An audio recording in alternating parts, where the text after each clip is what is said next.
Hello বন্ধুরা, শুভ বিকালে শুভেচ্ছা জানাচ্ছি সবাইকে। কেমন আছো, কে কী করছো বলো। দেখো, হঠাৎ করে হাওয়া ছেড়েছে, ঝড় না ঠিক, এটা জোরে হাওয়া, বেশ অনেকক্ষণ থেকেই জোরে দিচ্ছিল।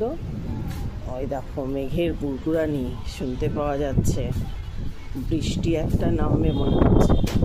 কাল থেকে যা গরম যাচ্ছে, ভাবাই যাচ্ছিল যে একটা বৃষ্টি হওয়া ভীষণ দরকার।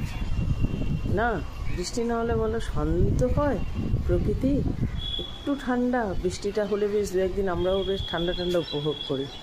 ওই যে বিল্ডিংটা দেখতে পাচ্ছ, ওটা কিন্তু গল্ফ গ্রিন।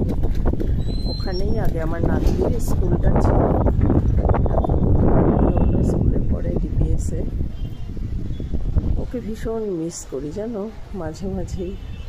ও তো আজকাল খুব কম আসতে পারে, একদম আসতেই পারে না। বেশ কতদিন হলো এসেছিল, মাঝে মাঝে খুব মনটা ওর জন্য খারাপ হয়। যাই হোক, এভাবে থাকতেই অভ্যস্ত হতে হবে। ও তো ওর সব কিছু পড়াশোনা সব করতে হবে। তোমরা সবাই সময় কাটাও ভালো করে, আমি চলো বিকালের চাটা করে। দেখো, বলতে বলতে চা হয়ে গেল। কে কে চা খাবে চলে এসো। খুব সুন্দর করে দুধের চা হচ্ছে। আমি দুধ চা খাই না, কিন্তু ও তো খাবে। আর মিস্ত্রিদা কাজ করছেন, মিস্ত্রিদাকেও একটু দিতে হবে, তাই বানিয়ে নিলাম দুধ চা, গাঢ় করে বেশ।